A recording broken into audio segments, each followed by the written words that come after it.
Deal? With it. Lovely. Love it.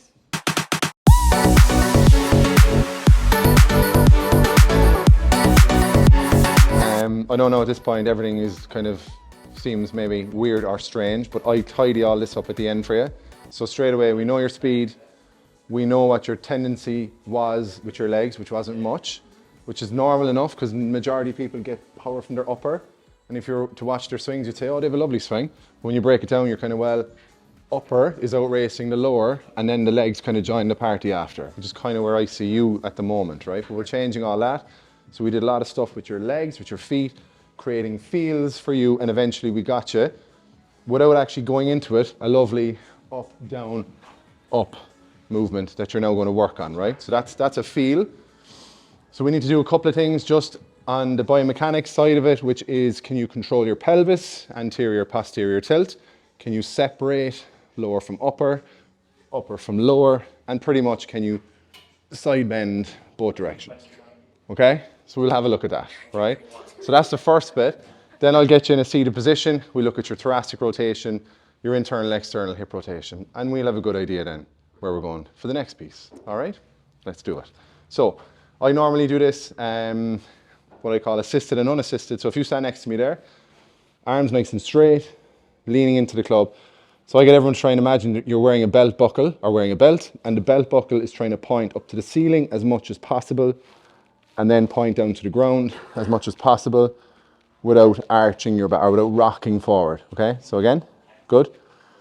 Right, so there's a shaking going on there already, right? So we know that you have had a back issue and you kind of sit a lot for a living. Is that right? Yeah?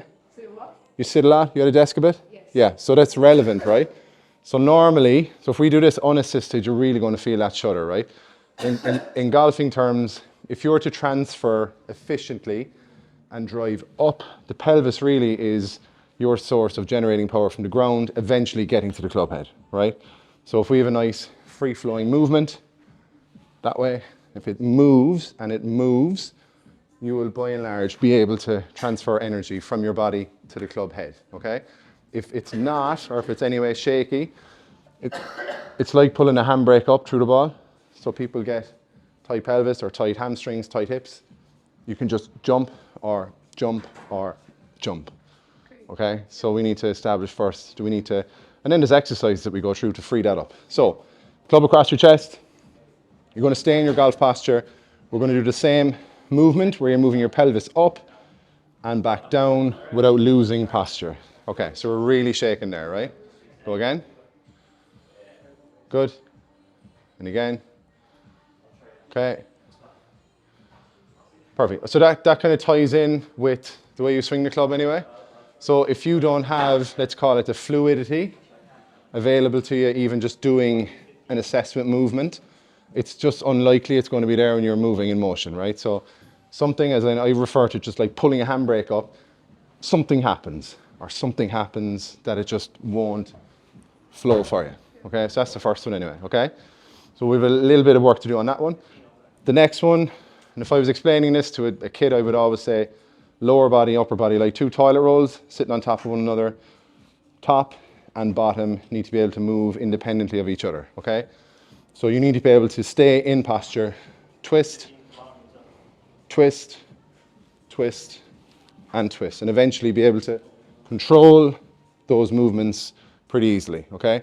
If it's any bit tight, you'll feel things kind of moving together, which normally then when you put someone on camera hitting shots, that's kind of what they do, okay? Yeah. So the first one, I will pop my club on your legs there. So you just focus on upper body rotation into your backswing, right? So if you get into your golf posture, perfect, just keep the pressure on my club there. So nice and slow. Just upper body. Just upper body, backswing, back to me, just backswing. So slow it down, really slow, slow, slow. Perfect, again. Good. And again. How's that feel? Kind of tight. Kind of tight, yeah, it looks a little bit tight. Okay, so same thing coming towards me. So I'd always ask then, yeah, that's tighter? Yeah, definitely. Okay, good. Okay, right, so we know now it's a little bit tight both sides, probably tighter going towards the ball, right? Okay, so this is a little bit trickier. So this time, club is stable here. We're just rotating to the left, back to the center, to the left, back to the center. If you feel everything tending to move together, that's definitely the pattern that's probably happening anyway, okay? So you're going to focus now on hips moving towards the ball. This is nice and still. There you go. Okay? Keep this straight. Yeah. Yeah. This is always a tricky one. This is always a weird one. It'll actually get easier in a sec when I hold this for you. So do it again. Okay. So you start from here. Focus on hips only. Good. So it improves straight away. Good. Right. So try and move. So you're moving, but you're kind of backing up a little bit. So if I told you, right, move and just maybe get onto your lead leg a bit more. As you twist. As you twist. Good. Strange? Yes. Yeah. Hard to concentrate. It is hard, yeah. Hard to split it in your head. It is. It is. Okay, so you can see there when you're trying to initiate your hips going towards the ball, everything tends to want to move together. In fact, upper body really wants to go. So again, as I said at the very start, I see your sequence as more upper and then hips join the party after, okay? So when even we get you feeling that you're better at doing that as a drill, that, then when you're hitting shots, you can actually feel that sensation just as another feel, you know what I mean? Yeah. Okay, so we need to feel the same thing moving into your backswing. So separating your lower body. Such a strange thing to Yeah, it is, it is, it is. Keep going. There you go, you have it. Good. Good. Perfect. So if I cut you in half, so if I cut you down the middle, your right hand side performance and rotation seems to be quite good, and then your left hand side is very tight. So again, impact, Yeah. which is kind of where you're, you know, we need to really improve, like. Dead on, yeah. Yeah. So your hips so far, that will be an impact for me. That's an impact for me. And that shaking is an impact for me. So, you know, if we were to go ahead and go, right, here's a program for you to get better, it mightn't necessarily be anything to do with your backswing to start. We would get feels going in your legs, Yeah. but your focus to become a better golfer needs to be everything going that way, based on those simple tests. Yeah. Do you know what I mean? Yeah. So I think if you start feeling, right, even if I was hitting balls, if I never saw you again, I'd say, right, Kim, every time you go to the driving range, you need to exaggerate your follow through as much as you can. You know what I mean? Just to get yourself moving twice as much as you think you are. Yeah. You know? Yeah. Just to get that upper body, lower body, everything just twisting that bit more. Yeah. It doesn't really matter about the outcome, you're just changing the pattern. Okay? All right. Lots to think about. Lot to think about. All right, so the last one on our mobility side of the assessment is your thoracic or your T-spine rotation. So essentially your upper back, how much that rotates left and right, okay? So we have an idea now what everything does. For you physically, you move quite well this way and you don't move well that way, okay? So we're trying to see, does that correlate here as well? So again, if you watch any good striker, they tend to have another gear in their thoracics before they move down, okay? And that just creates so much, again, available club head speed, etc. So the way I'm going to test it, and I'll be up behind you, I'll video you on the way down. So if you pop that between your knees, I'll give you a golf club, pop it behind your shoulders.